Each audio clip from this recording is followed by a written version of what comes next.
반갑습니다, 여러분. 오늘은 우리 지필평가 준비하는 시간으로 작년 기출문제를 같이 풀어보는 시간을 갖도록 하겠습니다. 여러분 나눠줬던 문제를 지난 시간에 풀어봤을 거라 믿습니다. 그러면 지금부터 문제풀이를 시작하도록 하겠습니다. 먼저 1번 문제를 같이 보도록 하겠습니다. 그러면 학생 ABC가 물체의 운동에 대해서 대하는 모습을 나타낸 것입니다. 그래서 옳은 학생만을, 옳게 얘기한 학생만을 한번 골라봅시다. 첫 번째 학생 A입니다. 공기 저항이 없는 곳에서 자유낙하하는 물체는 등가 속도 직선 운동한다. 맞죠? 맞는 말이죠. 자유낙하라는 거는 여기서 오로지 중력의 영향만 받아서 낙하하는 물체, 운동, 이걸 자유낙하라고 합니다. 그죠?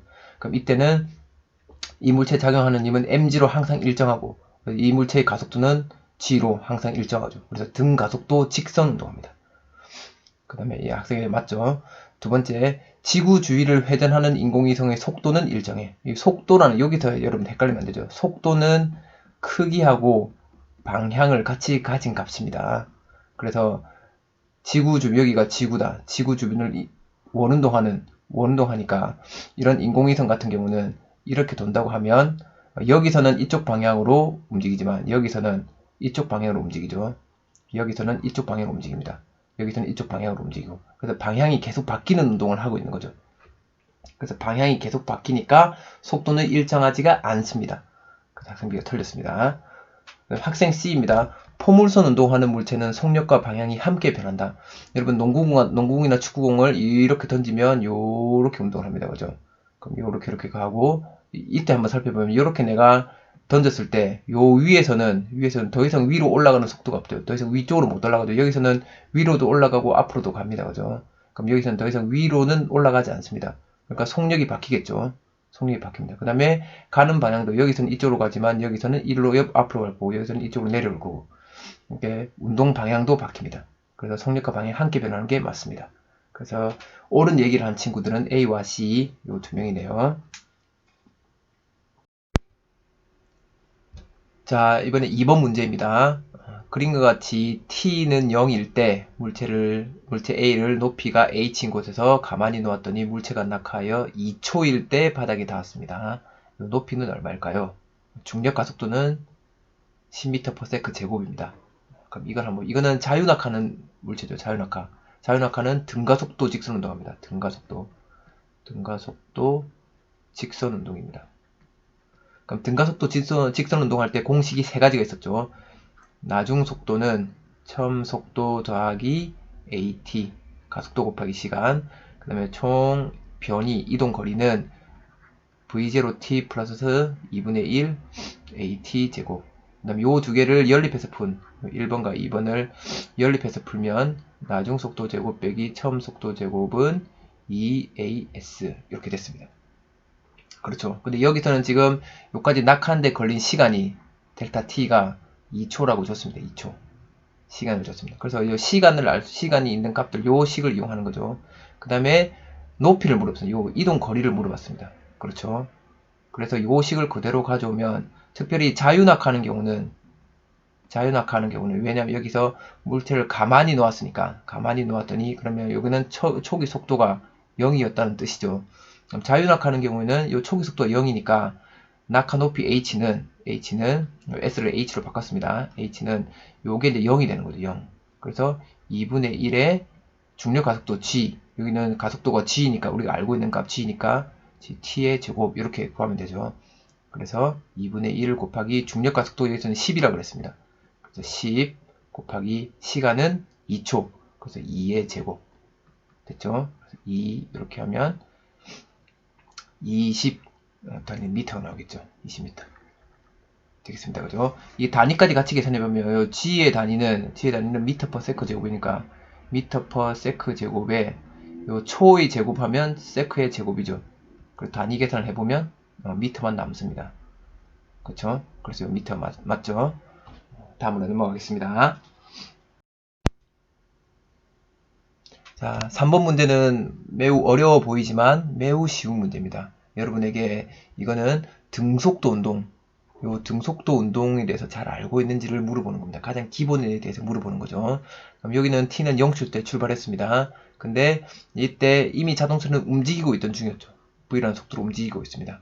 근데 자동차는 P에서 R까지 모두 등속도로 운동합니다. 속도가 똑같습니다. 속도가 등속도라는 말은 방향, 빠르기를 다른 말로 하면 속력이죠, 속력. 이 방향 빠르기가 늘 일정한 운동이죠. 그렇죠? 그래서 방향을 바꾸지 않습니다. 그래서 늘 계속 같은 방향으로 갑니다. 그럼 여기까지가 2초 걸렸다면, 델타 t가 2초 걸렸습니다. 근데 요 길이가 P에서 Q까지, Q에서 R까지 거리가 같다 그랬습니다. Q에서 R까지 거리가 같죠. 그러면 등속도니까 같은 거리를 같은 시간 동안에 가겠죠. 그럼 여기서 여기까지 가는데도 시간이 2초 걸릴 겁니다. 그렇죠? 그럼 여기는 몇 초일 때입니까? 4초일 때죠. 그렇죠? 그러면 한번 봅시다. 기억, t는 0부터 2초까지의 변이의 크기는, 여기 이 점에서 요때까지 직선거리죠. 직선거리. 변이의 크기는 이동 거리와 같다. 맞죠?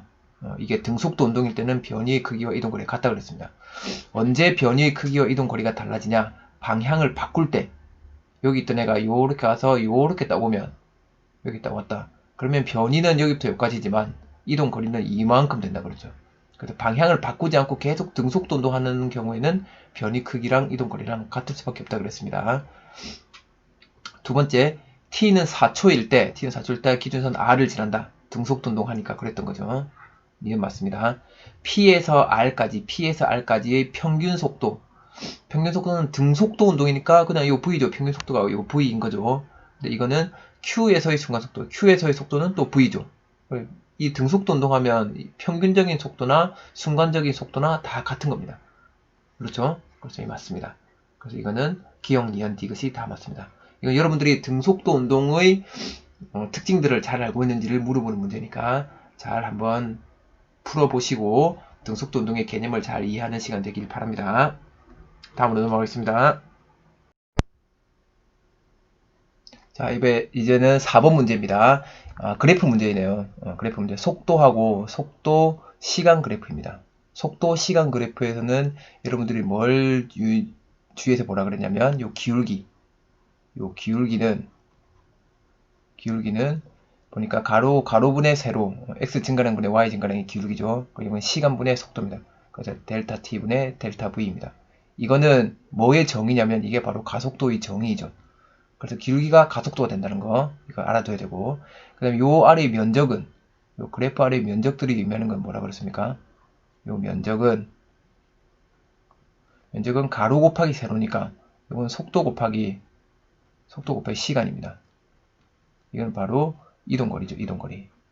또는 이거 우리는 직선 운동만 다루기 때문에 이동거리라고 해도 되고, 이건 결국은 변이입니다. 변이. 이 내용, 이 두 개만 잘 알면 이 그래프 문제는 해석을 할 수 있는 거죠. 그럼 속도니까 방향이 있는 겁니다. 그래서 여기는 플러스 쪽이니까 플러스 방향으로 지금 가고, 얘들은 다 플러스 방향으로 움직이고 있는 걸 표현한 거죠. 마이너스 방향이면 이 아래쪽으로, 요 아래쪽으로 그려지면 마이너스 방향으로 가는, 방향이 서로 반대인 걸 그릴 때는 요 그래프가 아래로 내려와야 되는 거죠.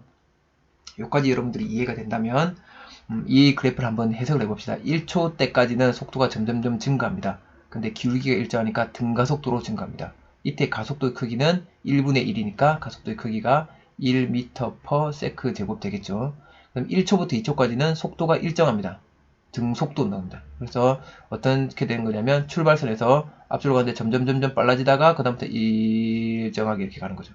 아이고. 그래서 점점 같은 방향으로 계속 플러스 방향으로 계속 움직이고 있는 거죠. 그때 이동한 거리는 이 면적을 구하면 되겠습니다.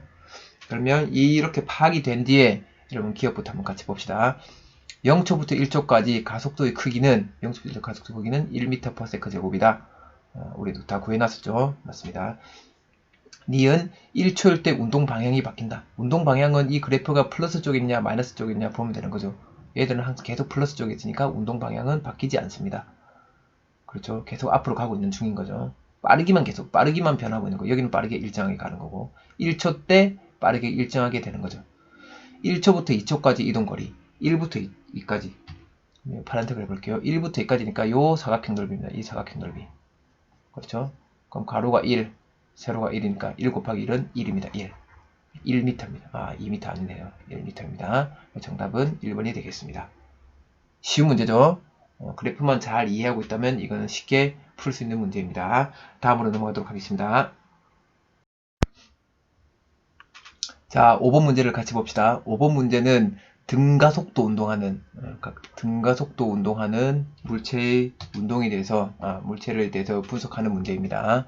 같이 한번 문제의 상황들을 살펴보겠습니다. t는 0일 때, 이제 처음 우리가 시작할 때, 자동차 A는 여기를 P를 9m/s로 지나갑니다. 지나가고, 이때 자동차 B는 여기를 3m/s로 지나갑니다. 그럼 이때 t는 0일 때, 둘 다 t는 0일 때, 여기를 탕탕 지나간다는 거죠. 그리고 얘도 등가속도 운동하고, 얘도 가속도가 등가속도 운동하고, B도 등가속도 운동합니다. 그렇죠? 그럼 T는 3초일 때, 3초가 딱 지났을 때, 3초 지났을 때, 얘도 3초가 딱 지났을 때, 기준선 R에서 같은 속력으로, 그럼 얘가 이쪽으로 만약에 V로 간다면, 얘도 이쪽으로 얼마로 가는 거죠? V로 가는 겁니다. 같은 속력으로 스쳐 지나갑니다. 그럼 여기서 여기까지 걸리는 시간은 3초 걸렸습니다. 3초. 얘도 여기까지 가는 데는 3초 걸렸습니다. 됐죠? AB의 그 다음에 AB의 가속도의 크기가 같습니다. 가속도의 크기. 이 가속도의 크기가 이 가속도의 크기가 A라고 한다면 얘도 B도 가속도의 크기가 A인 거죠. 그렇죠?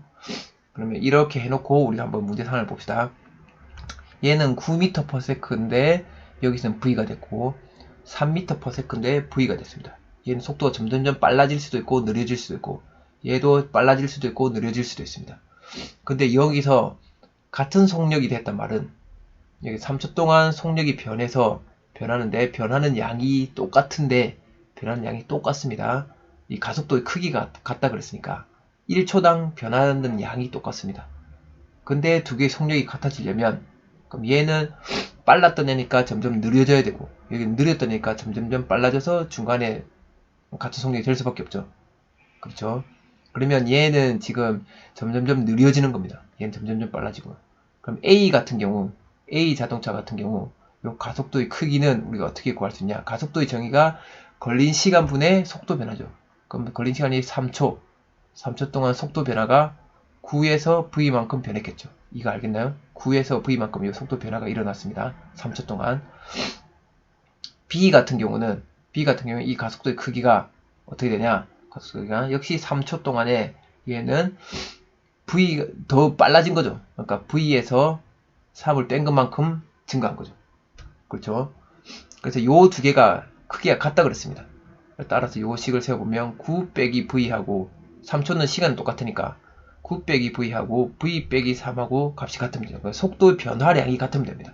시간이 똑같으니까 얘가 변화된 양하고 얘가 변화된 양이 같으면 되는 거죠. 그래서 이렇게 해보니까 2V가 얼마 되나요? 이로는 뭐 2V고 이렇게 9 더하기 3 하면 12. 그러니까 따라서 V는 6m/s입니다. 그래서 R에서 요 R 기준선 R에서 R에서 A의 속력은 6m/s입니다. 기억 맞죠? 그 다음에 니은을 봅시다. 니은 B의 가속도의 크기. 가속도의 크기는 아까 우리 여기 B의 가속도 이렇게 구해놨죠. 이렇게 구해놨습니다. A는 3초 동안 여기는 6m/s에서 3m/s로 빼야되죠. 6 빼기 3m/s입니다. 그죠? 이거는 3이니까 그러면 1m/s 제곱입니다. 가속도가 1m/s 제곱입니다. 이해 맞겠죠? 그 다음 P에서 R까지 거리는 R에서 Q까지 거리의 2분의 3배이다. 야, 이제 P에서 R까지 거리. 요걸 어떻게 구하냐? 요거를 뭐라고 볼까요? L1. 얘를 L2라고 합시다. L2. 그럼 이 거리는 어떻게 구하냐? 거리를 구하는 방법은 우리가 이 두 자동차가 등가속도 운동하니까 등가속도 운동할 때는 우리가 평균 속도라는 개념을 이용하면 이 문제를 이 거리는 훨씬 쉽게 해결할 수 있다 그랬죠. 평균 속도는 어떻게 구했냐? 평균 속도는 2분의 처음 속도 더하기 나중 속도. 이렇게 구했었죠. 그러면 A 자동차는 평균 속도가 얼마냐? 평균 속도가 A의 평균 속도를 구해볼게요. A 평균 속도는 2분의 처음 속도가 9m/s 더하기 나중 속도가 6m/s. 요 R까지 가는데 이런 평균 속도로 간 거죠. 그래서 해보니까 2분의 15m/s입니다. 그러면 B는 어떻게 될까요? B 같은 경우는 B는 VB의 평균 속도는 2분의 처음 속도 얘는 3m/s였습니다. 그 다음에 6m/s가 되었죠. 그럼 이거는 2분의 9m/s입니다. 그러면 A가 이동한 거리는 여기 어디냐? 여기서 L1은 이런 평균 속도로 이 평균 속도로 요 VA라는 평균 속도로 3초 동안 간 거고, 그렇죠? 여기 보면 요거는 이 평균 속도로 3초 동안 간 거고, 얘는 아까 그런 평균 속도로 VB라는 평균 속도로 3초 동안 간 거죠. 그래서 L1은 이렇게 3초 동안 간 거고, L2는 VB를 평균 속도로 3초 동안 간 겁니다.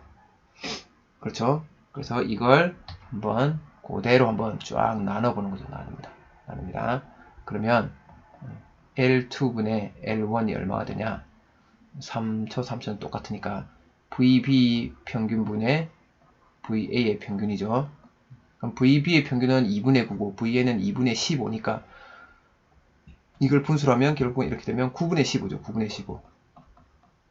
그럼 339, 3515. 그러면 L1은 이걸 이제 식을 바꾸면 L1은 3분의 5 L2가 되는 거죠. 이렇게 됩니다. 그죠? 그럼 이거는 무슨 말이냐면 L1 길이는 L2의 3분의 5배라는 뜻이에요. 3분의 5배. 2분의 3배가 아니라 3분의 5배입니다. 내가 틀리겠네요. 그래서 기억니은이 정답입니다. 결국은 3번 이 세 번째 디귿을 여러분들이 잘 해결할 수 있는지를 물어보는 건데, 디귿을 해결할 때는 이 이동 거리를 구할 때는 이동 거리는 결국은 3초 동안에 똑같은 시간 동안에 똑같이 3초 동안에 간 거리를 비교하는 거니까 결국은 속도에 따라서 달라지는 거죠. 그래서 얘는 속도가 변하는 운동이니까 등가속도 나올 때는 평균 속도를 구해서 평균 속도가 얼마인지를 비율을 구하면 이 거리비를 구할 수 있습니다. 그래서 평균 속도 비율을 구해보니까 평균 속도는 2분의 처음 속도 더하기 나중 속도. 그리고 얘는 처음 속도 더하기 나중 속도 하면 15가 나오고 2분의 15가 나오고 얘는 2분의 9가 나왔죠. 그럼 비율이 몇 대 몇입니까? 3, 3, 9, 3, 5, 5대 3이죠. 5대 3. 5대 3. 그럼 이동 거리도 5대 3이라는 뜻입니다. 5대 3이니까 그럼 3분의 5가 되는 거죠. 알겠죠? 이거 한번 여러분 찬찬히 한번 다시 풀어보기 바랍니다. 다음으로 넘어가겠습니다. 자, 지금부터 조금 빨리 풀도록 하겠습니다. 6번 문제입니다. 6번 문제는 운동량과 충격량 문제입니다. 그래서 우리가 운동량과 충격량과의 관계를 알고 있죠. 충격량은 운동량의 변화량이다. 이걸 알 수 있죠. 그럼 여기서 보면 충격량의 크기를 물어봤습니다. 얘가 10m/s로 가던 애가 5m/s로 튀어나옵니다. 그러면 충격량의 크기는 결국 운동량의 변화량이니까, 그럼 운동량은 벡터량이라고 그랬습니다. 이걸 여러분들이 헷갈리면 안 됩니다. 이 벡터량이라는 게 중요합니다. 그래서 처음에는 오른쪽으로 10m/s로 가고 있었으니까 이쪽 방향을 플러스라고 할게요. 플러스. 그럼 이쪽 방향은 마이너스입니다. 그렇죠? 그 다음에 1kg짜리가 10m/s로 가다가 1kg짜리가 반대 방향으로 5m/s로 나오고 있습니다. 그렇죠? 그럼 총 속도 변화는 얼마입니까? 이쪽으로 10m로 가던 게 반대로 5m로 나왔으니까 속도의 변화는 15m/s가 되는 거죠. 그래서 운동량 변화는 질량에다가 속도 변화를 곱해주면 운동량 변화가 되는 거죠. 그렇죠? 이 원래 운동량은 mv인데 여기서 이 운동량이 변화되려면 질량이 변하거나 속도가 변화되는데 이 질량은 안 변하고 있으니까 결국 변하는 건 속도 변화죠. 그래서 이렇게 식을 쓰면 되는 거죠. 그렇죠? 그럼 여기서 해보면 이건 1kg이고 속도 변화가 총 15입니다. 10 더하기 5 이만큼 변했습니다. 10 빼기 5 아닌가요? 그냥 같은 방향일 때는 10 빼기 5이지만 이건 반대 방향으로 나오니까 총 1로 10으로 가던 게 1을 반대로 5로 가니까 총 15가 변한 거죠. 됐죠? 그래서 이거는 15 뉴턴 세크 이렇게 되는 거죠. 됐죠? 15 뉴턴 세크 3번이 정답입니다. 다음으로 넘어가겠습니다. 자, 이번엔 7번 문제입니다. 7번 문제도 역시 등가속도 직선운동 문제입니다. 이 등가속도 직선운동 문제는 우리 그래프로 한번 풀어보도록 하겠습니다. 지금 P점에서 정지했던 물체를 가만히 놨더니 9m를 이동해서 Q점에서는 3m/s가 되었습니다. 그 다음에 R점에서는 6m/s가 되었습니다. 그렇죠? 그럼 요 Q에서 R까지 간 요때 요 시간이 얼마냐? 이걸 물어봤습니다. 그럼 이런 거는 보통 기본적으로 등가속도 운동 문제는 그래프를 그리면 거의 대부분이 쉽게 해결이 됩니다. 그럼 요 세로축을 속도 m/s, 가로축을 시간 세크 이렇게 합시다. 그럼 시간을 물어보는 겁니다. 그럼 시간을 우리가 잘 모르고 있으니까 시간 값을 이제 구해내야 되는 거죠. 근데 속도가 지금 정지에 있다가 여기가 P점이죠. P점 정지는 점. 그 다음에 속도가 3m/s가 되고 6m/s가 되었습니다. 그렇죠? 그럼 여기서 속도 변화가 다 같은 거죠. 속도 변화가 같습니다. 그러면 이게 등가속도니까 시간당 속도 변화가 일정하다는 거죠. 그러니까 여러분이 그걸 잘 이해해야 됩니다. 이 개념들을 잘 이해해야 됩니다. 등가속도 운동이니까 시간당 속도의 변화가 같습니다. 그럼 여기서 P점에서 Q점까지 속도 변화가 3m/s가 속도 변화가 일어났죠. 그럼 여기서 Q에서 R까지도 속도 변화가 3m/s가 일어났습니다. 속도 변화가 그러니까 속도 변화가 똑같이 일어난 거죠. 그럼 걸린 시간도 똑같겠네. 이 정도 여러분이 파악하고 있으면 되겠습니다. 그래서 등가속도 운동이니까 VT 그래프에서 기울기를 일정하게 그리면 되는 거죠. 기울기를 일정하게 그리면 됩니다. 그렇죠? 이렇게 됐습니다. 그럼 여기가 Q점이고 6m/s가 되는 여기 R점이죠. 그럼 여기 요 시간하고 이 시간이 같다는 거죠. 그렇죠. 그림상을 봐도 그렇겠죠. 3, 6 이렇게 3씩 증가했으니까 여기도 똑같이 증가하겠죠. 근데 여기 힌트가 뭐냐면 9m, 여기가 9m입니다. P하고 Q 사이 거리 9m. 그럼 거리는 요 삼각형 넓이가 이동 거리라고 그러죠. 삼각형 넓이가. 그럼 이게 9가 되려면, 이게 9m가 되려면 요 사각형 전체는 18이 돼야 되니까. 그럼 이건 3 곱하기 6초. 6 해야 요 전체 18이고 여기 9가 되는 거죠. 이 삼각형 넓이를 9로 만들려면 이게 6초가 돼야 됩니다. 그럼 여기는 R점까지는 12초 걸리겠죠. 그럼 요 사이는 Q에서 R까지는 6초 걸리는 겁니다.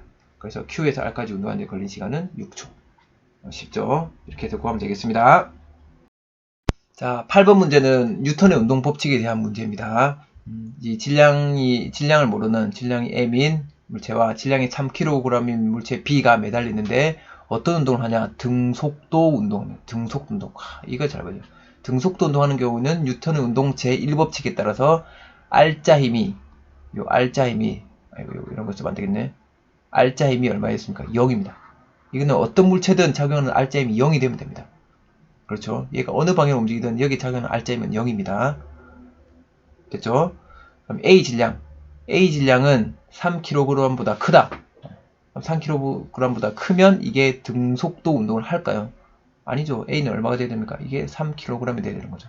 그래서 이쪽으로도 3 곱하기 3kg 곱하기 10m/s 제곱으로 잡아당겨야 되고, 그쵸? 이쪽으로 중력이 잡아당기고, 여기도 똑같은 크기 힘으로 중력이 잡아당겨야 요 전체 물체 전체가 전체 R자 힘이 빵이 되는 거죠.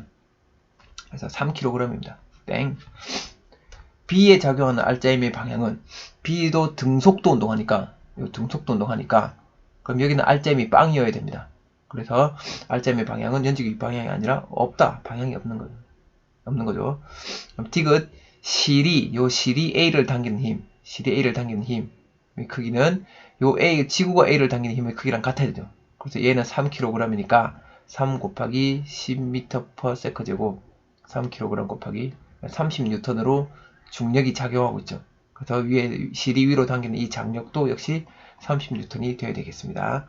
디귿만 맞는 말이 되겠죠. 그래서 2번이 정답입니다. 다음으로 넘어가겠습니다. 자, 9번 문제도 역시 뉴턴의 운동 제2법칙. 이거는 운동 방정식 세우는 문제였습니다. 근데 이렇게 실을 매달아서 이렇게 당기는 문제에서 선생님 그때 수업 시간에 이야기했지만 이때는 이 상황이 엄청 쉽다 그랬죠. 여기 F라는 힘을 주게 되면 이 F라는 힘이 A랑 B에 서로 나눠서 작용한다 그랬습니다.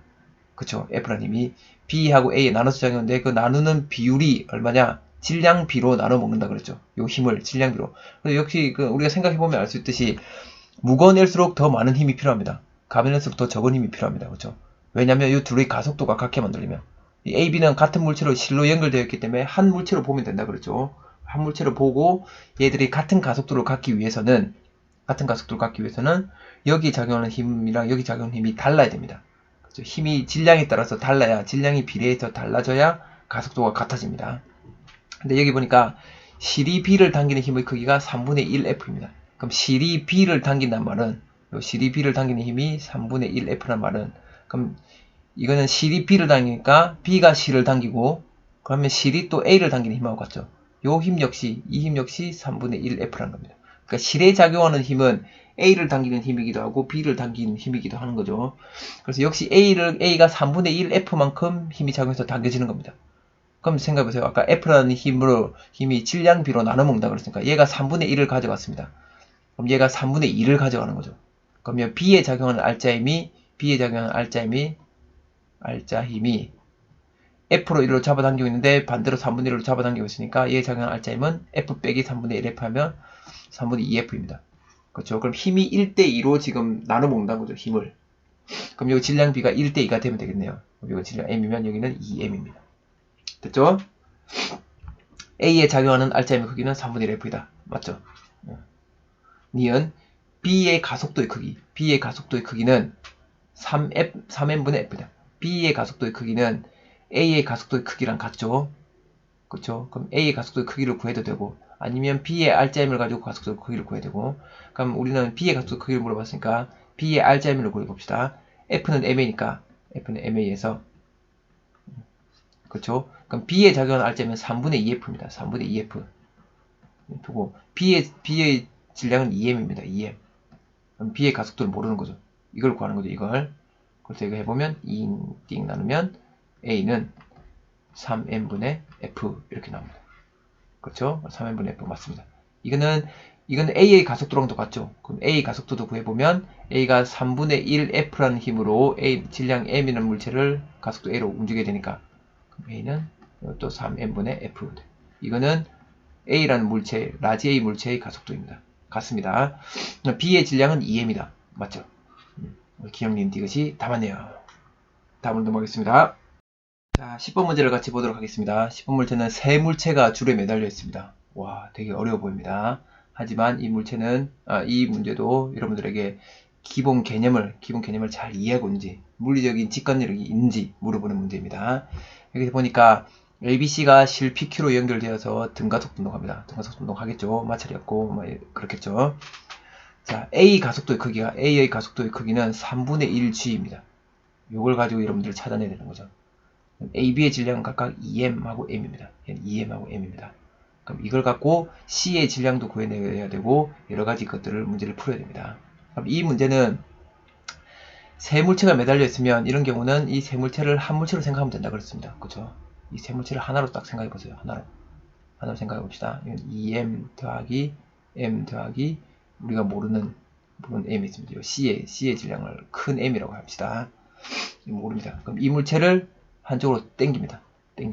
이쪽으로 당기는 힘이죠. 이 당기는 힘은 요 2M에 작용하는 중력입니다. 그렇죠? 그럼 이건 2mg가 되겠죠. 그렇죠.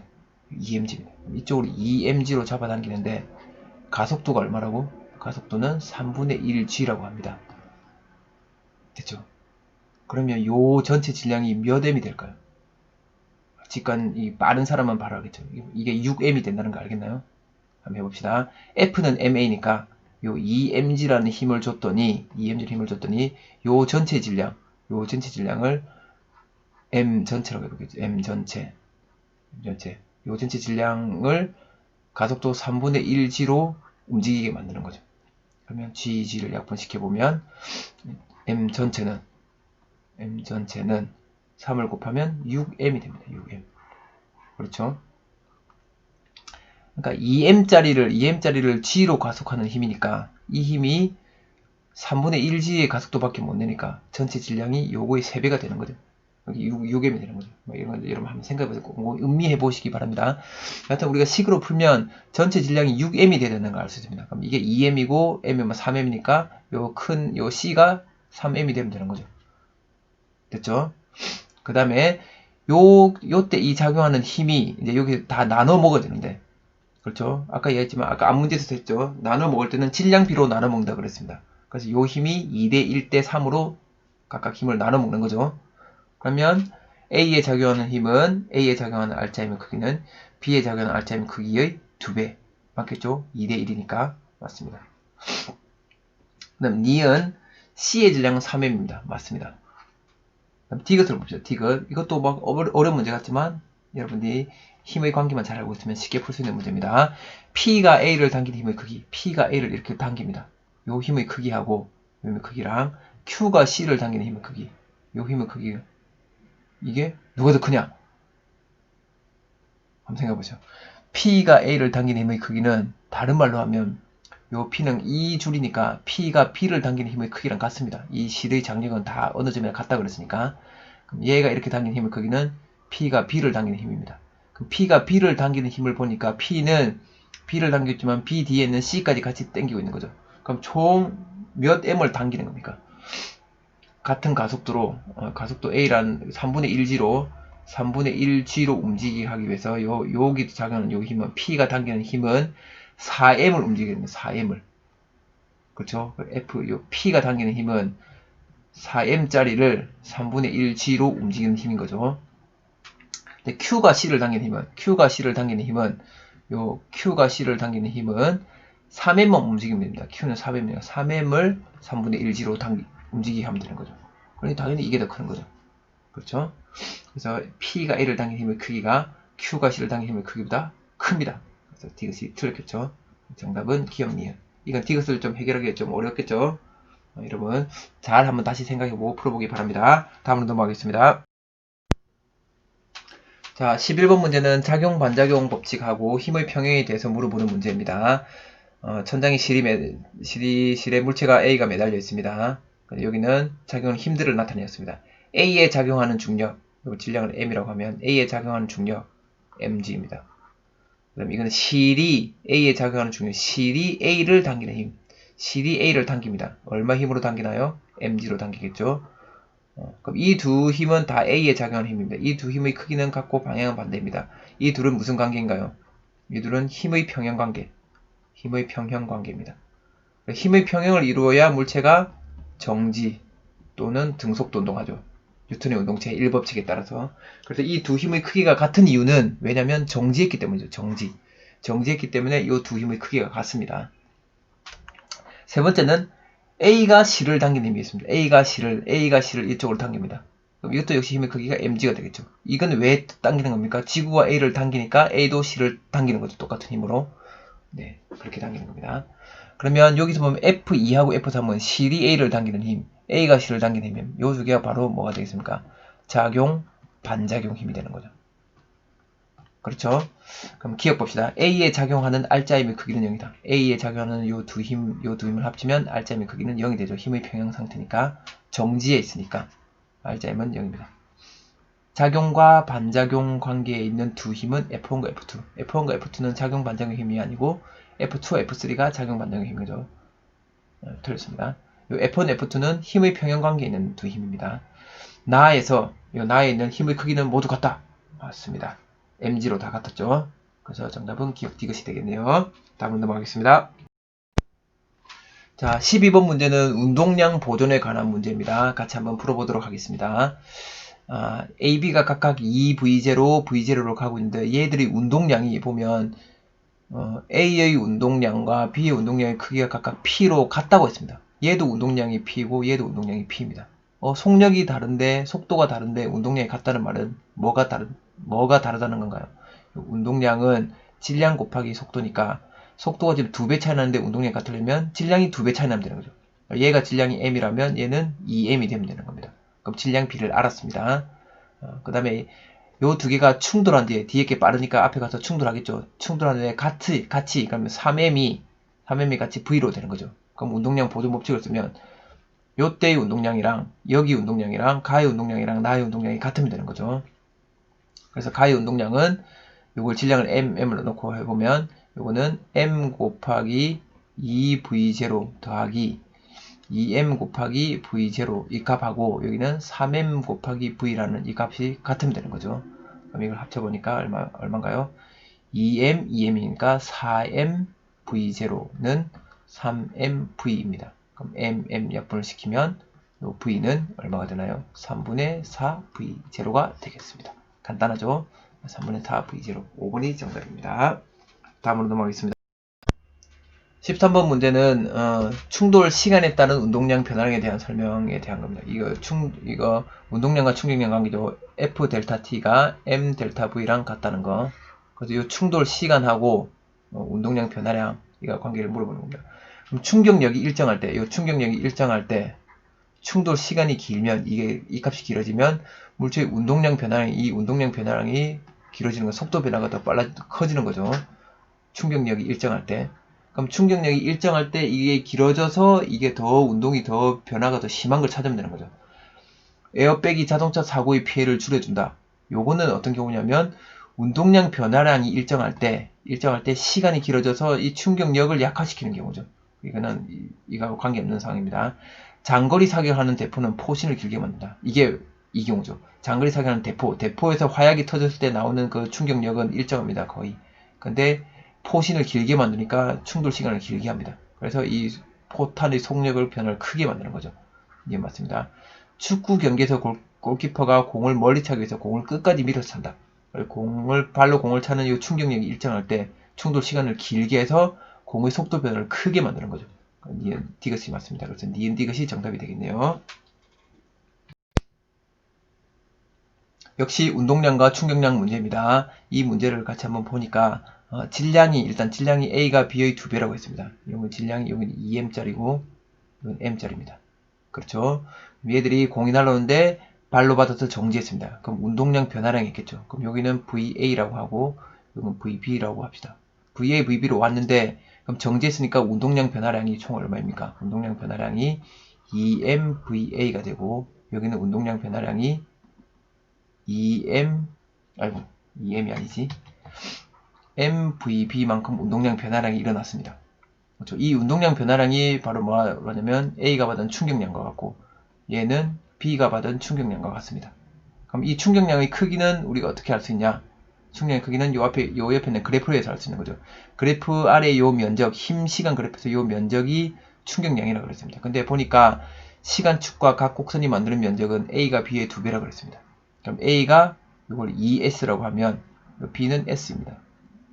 그럼 요게 이 2S가 바로 충격량이죠. A의 충격량이고 이거는 B의 충격량입니다. 그럼 이거는 2S이고 요게 S입니다. 그쵸? 그럼 이걸 보니까 얘는 질량이 2배로 큰데 충격량도 얘보다 2배 큽니다. 그럼 이거 한번 비율을 한번 구해보겠습니다. 비율을 한번 쫙 구해봅시다. 나눠봅시다. 비율을 구한다는 말은 나눈다는 뜻이죠. 그러면 여기서 보니까 비율을 뭐 구할 필요도 없겠네요. 다시 그냥 여기서 이제 식에서 바로 보니까 이 2를 없애볼게요. 2를 없애면 MVA가 S랑 같습니다. 여기 밑에서는 MVB가 S랑 같습니다. 그럼 그 말은 뭐냐면 VA랑 VB랑 값이 같다는 거죠. 그쵸? 요 둘이 속력이 같습니다. 속력이 같은데 질량이 2배 더 크니까 당연히 운동량 변화량이 2배 더 크겠죠. 그쵸? 그러니까 충격량도 2배 더 크는 거죠. 이제 해석이 됐나요? 그러면 밑에 보기를 한번 봅시다. 가에서 AB가 등속도 운동하는 동안 운동량의 크기는 A와 B가 같다. 운동량의 크기는 A와 B가 다릅니다. 이건 어떻게 바로 알 수 있나요? 운동량이 변화된 양이 충격량이랑 같다 그랬으니까. 그쵸? 그럼 얘들이 운동량이 변화된 값이 2배 차이 나는 거죠. 그러니까 운동량이 같을 수가 없죠. 우리가 이미 구해봤듯이 운동량은 2배 차이가 납니다. 그죠? 그다음에 가에서 A, B가 등속도 운동하는 동안 속력은 A와 B가 같았던 걸 우리 알았죠. 발로부터 받은 평균 힘의 크기는 A가 B의 2배이다. 평균 힘의 크기는 T분의 델타 T분의 충격력 면적 요걸로 구할 수 있다 그러죠. 원래 충격량의 크기 여기서 면적입니다. 그렇죠? 근데 충돌 시간을 비교해보니까 이건 2초고 이건 3초입니다. 충돌 시간이 2대3입니다. 근데 면적이 2대1입니다. 충격력은 2대1이고 충돌 시간은 2대3입니다. 그러면 이걸 그대로 식을 써보면 FA의 평균 충격력은 평균 힘 그러면 A는 2초 동안 2t 동안에 2s만큼 힘을 받았고 FB는 3t 동안에 s만큼 힘을 받았죠. 그럼 이거는 A가 B의 2배는 아니죠. 2배는 아닙니다. 그렇죠?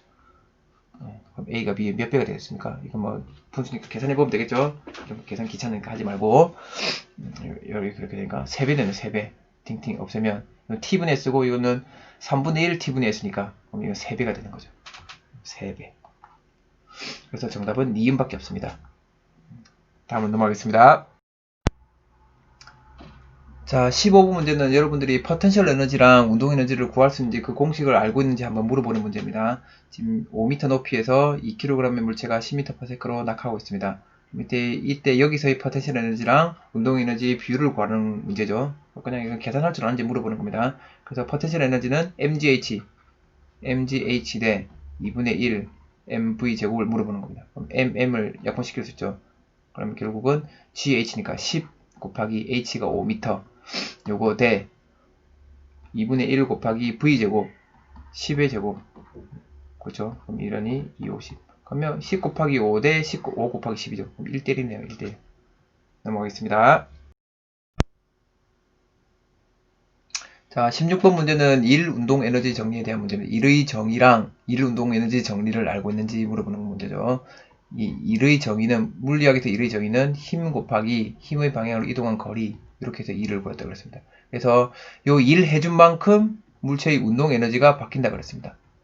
그렇죠? 이 관계를 여러분들이 잘 알고 있는지 확인해 보는 문제입니다. 기억 봅시다. F가 물체에 한 일은 F 곱하기 S죠. 맞죠? 자, 물체는 등가속도 직선 운동한다. 일정한 힘 F가 주어지고 있으니까 등가속도 직선 운동하겠죠. 그렇죠? 얘는 A에서 B까지 물체가 이동하는 동안만 물어봤으니까. 다음 디귿 B에서 물체의 운동 에너지는 정지했다가 물체의 운동 에너지가 생겼을 건데 요 운동 에너지는 여기서 E를 받은 것만큼 운동 에너지가 증가하는 겁니다. 그죠? 그래서 물체의 운동 에너지는 F 곱하기 S가 되겠네요. 그래서 기억님 디귿이 다 맞습니다. 다음으로 넘어갑니다. 자, 이제 17번부터 19번까지 문제를 같이 보도록 하겠습니다. 여기서는 역학적 에너지 보존 법칙에 대해서 여러분들이 잘 알고 있는지 물어보는 문제입니다. 그래서 역학적 에너지가 보존되는 구간이 있고 PQ 구간에서는 F 반대 방향 외부의 힘이 작용해서 역학적 에너지가 보존이 안 되는 경우가 있고 또 Q부터 요 높이 H까지는 또 역학적 에너지가 보존됩니다. 여기는 역학적 에너지 보존이 되고 이거는 손실이 일어나고 여기는 또 역학적 에너지가 보존이 됩니다. 그럼 여기서 에너지랑 여기서 에너지는 다르겠죠. 그래서 여기서 손실된 양은 손실 에너지는 여기서의 에너지에다가 에너지를 뺀 것만큼 손실이 일어나겠죠. 이 관계를 여러분들이 잘 알고 있는지 한번 확인해 보는 겁니다. 됐죠? 그럼 여기서 조건이 뭐냐면 높이 EH인 지점에서 물체의 포텐셜 에너지와 운동 에너지는 같다고 했습니다. 그럼 여기서의 포텐셜 에너지랑 여기서 포텐셜 에너지는 mgEh고 운동 에너지는 2분의 1 mv 제곱인데 이 두 개가 값이 같다고 했습니다. 그렇죠? 그러면 이걸로 식을 하나 세워볼게요. mgEh는 2분의 1 mv 제곱입니다. 그럼 m을 없애고 그럼 결국 이게 그냥 시켜보면 mgh가 다시 해볼게요. mgh가 m 약분 안하고 mgh는 2를 넣으면 4분의 1 mv 제곱이랑 같죠. 요 식이 하나 나옵니다. 그죠? 요 식이 이제 앞으로 많이 쓸 것 같습니다. 이 관계가. 그 다음에 여기서 그럼 역학적 에너지는 요 에너지는 얼마냐? 우리 역학적 에너지가 보존이 된다고 했으니까 이 에너지는 역학적 에너지는 포텐셜 더하기 운동 에너지니까 그렇죠. 그럼 이거하고 포텐셜하고 운동 에너지를 더하면 결국 요 두 개 값이 같다고 했으니까 요 운동 에너지의 2배가 되는 거죠. 그렇죠. 결국은 운동 에너지의 2배가 되는 겁니다. 값이 같다고 했으니까 요 두 개 값이 같다고 했으니까 그럼 요거는 mv 2분의 1 mv 제곱의 2배니까 요거는 mv 제곱이 되겠네요. 운동 에너지가 mv 제곱입니다. 그러면 요 P점에서 속력을 이쪽으로 갈 때 속력을 V-고 해볼게요. 요 V-로 하지 말자. 그냥 VP라고 할게요. VP. 그럼 여기서도 역학적 에너지는 여기서 역학적 에너지는 요 P점에서의 역학적 에너지도 역시 요 역학적 에너지가 보존이 되니까 mv 제곱이 되겠죠. mv 제곱. mv 제곱입니다. 그럼 이때 이 P점에서 속력은 VP라고 했으니까, 그럼 이때 운동 에너지를 구해보면 여기는 운동 에너지밖에 없는 거죠. 수평면이니까. 그럼 여기서의 역학적 에너지는 운동 에너지밖에 없습니다. 그렇죠? 그럼 이 운동 에너지는 2분의 1 mvp의 제곱입니다. 그렇죠? 이 관계식을 세울 수 있겠습니까? 이 역학적 에너지는, 여기 역학적 에너지는 여기서의 역학적 에너지입니다. 이 점에서의 역학적 에너지가 포텐셜과 운동 에너지가 같다고 했으니까, 그래서 운동 에너지의 2배 해주면 역학적 에너지 값을 구할 수 있는 거죠. 그래서 mv 제곱으로 구했습니다. mv 제곱. 여기서 역학적 에너지는 2분의 1 mvp의 제곱입니다. 근데 이 값이랑 요 p에서 역학적 에너지랑 요 높이에서 역학적 에너지 mv 제곱이랑 값이 같아야 되는 거죠.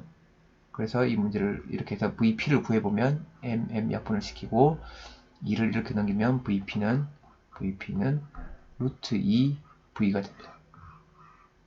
그렇죠? 그래서 루트 2v 됐나요? 그 다음에 그러면 여기서 속력은 루트 2v라는 걸 알았습니다. 근데 여기서 이제 손실이 일어나니까 여기서 속력은 vq는 더 줄어들었겠죠. 감소입니다. 감소하겠죠. 그래서 감소해서 도대체 얼마만큼 감소했는지는 이제 여기 에너지를 보면 알 수 있겠죠. 여기서부터 다시 역학적 에너지 보존되는데 여기서의 역학적 에너지는 포텐셜밖에 안 가지니까 이거 정지했죠. 정지했으니까 포텐셜밖에 안 가집니다. 그래서 여기서는 mgh만 가지는 거죠. 그렇죠? 그럼 mgh만 가지니까 이 mgh랑 mgh는 여기서 역학적 에너지 2분의 1 mvq의 제곱이랑 같은 거죠. 근데 이 mgh를 이제는 우리가 v로 나타내야 되는데 여기 나오는 요 v 값으로 나타내야 되는데 나타내는 방법은 아까 여기 해놨죠. 그래서 이 식이 쓰이는 겁니다. 이제 mgh는 4분의 1 mv 제곱이랑 같습니다. 그래서 이거는 4분의 1 mv 제곱이랑 같고 이게 역시 2분의 1 mvq의 제곱이랑 같은 거죠. 그러면 이렇게 약분을 하고 땡땡 하면 그럼 여기서 vq의 제곱은 2분의 1 v제곱입니다. 따라서 vq는 루트 2분의 1 v인 거죠. 그렇죠? 그럼 여기 vq는 여기서는 감소해서 얼마의 속력이 됐냐? 루트 2분의 1 v가 됐습니다. 그렇죠? 속도가 루트 2v에서 루트 2분의 1 v로 줄어드는 거죠. 이렇게 이거는 루트 2분의 1 v는 2분의 루트 2v입니다. 속도가 절반으로 줄어들었네. 그렇죠? 알 수 있습니다. 자, 18번 문제. F가 물체의 한 일은 F 곱하기 S, 이 W는 운동 에너지 변화량과 같습니다. 그러면 P하고 Q 사이 운동 에너지 변화량을 구하면 되겠죠. 그럼 운동 에너지 변화량은 얼마냐? 여기서 운동 에너지는 아까 그랬지만 운동 에너지는 아까 뭐 다 구해놨는데 P에서의 역학적 에너지가 여기 운동 에너지밖에 없으니까 mv 제곱이었죠. 이거는 mv 제곱에서 Q에서의 역학적 에너지, 요 Q에서의 역학적 에너지는 여기서의 포텐셜이랑 같다 그랬죠. Q에서의 역학적 에너지는 다 해보니까 얼마였습니까? 아까 mgh니까 4분의 1 mv 제곱이랑 같았습니다. 4분의 1 mv 제곱이랑 같았습니다. 그럼 이걸 해보면 이거는 4분의 3 mv 제곱이고 여기서 보니까 4분의 1 mv 제곱이 mgh니까 4분의 3 mv 제곱은 3mgh겠네요. 그렇죠? 그래서 3mgh만큼 감소했습니다. 그래서 F가 물체의 한 일은 반대 방향으로 했죠. 힘준 방향으로 하고 반대 방향으로 움직였으니까 마이너스가 붙고 3mgh가 되는 겁니다. 됐죠? 그 다음에 마지막으로 F가 mg일 때 물체가 P에서 Q까지 운동하는 데 걸린 시간. 그럼 이건 여기다 그림을 그려볼게요. P가 있고 Q가 있습니다. 그럼 여기서 이 물체가 일로 가는데 이쪽 방향으로 아까 F가 mg라는 힘으로 작용한다고 합시다. 여기 때 가는데 걸린 시간이 얼마냐? 델타 T는 얼마냐? 이걸 물어보는 거예요. 이거는 운동량, 충격량으로 푸는 문제죠. 그래서 F 델타 T가 m 델타 V랑 같다는 겁니다. 그쵸? 그래서 아까 우리가 구해놨던 대로 여기서 속력은 루트 2v였고 여기서는 2분의 루트 2v였습니다. vp는 루트 2v, vq는 2분의 루트 2v 그렇게 구해놨었죠. 따라서 이 식을 그대로 써보면 f는 mg였고 mg 곱하기 델타 t는 m 곱하기 속도 변화는 루트 2에서 2분의 루트 2를 빼면 2분의 루트 2죠. 2분의 루트 2v 이렇게 됩니다. 여기서 빼면 이 두 개를 빼면 이거는 2분의 루트 2v니까 요게 그대로 오는 거죠. 됐죠? 그러면 m 약분하고 그럼 t는 요 델타 t 우리가 구하는 델타 t는 2분의 루트 2 곱하기 g분의 v입니다. g분의 v. g를 나누니까 v. g분의 v입니다. 근데 없네요. 없네. 요 v를 다른 걸로 나타내야 되겠네요. 그럼 여기 아까 우리 앞에 요식을 계속 쓰겠다는 요식을 살펴보면 저 식을 다시 갖고 와볼게요. mgh가 4분의 1 mv 제곱이었습니다. 그럼 이걸 그대로 한번 풀어보면 요 v만 지금 다른 걸로 바꾸면 되는 거죠. 요 v가 안 나와 있으니까. 그래서 약분을 시키고 그럼 v 제곱이 얼마가 되냐면 4를 곱하면 4gh죠. 따라서 v는 2루트gh입니다. 그럼 이걸 그대로 이렇게 쏙 집어넣으면 이거는 2분의 루트 2 곱하기 g분의 2루트gh입니다. 2루트 gh 이렇게 되겠죠. 파란색으로 이렇게 그러면 2 약분되고 그 다음에 요 루트 g가 루트gh니까 루트 g니까 이거 없애고 요 루트 g 하면 되죠.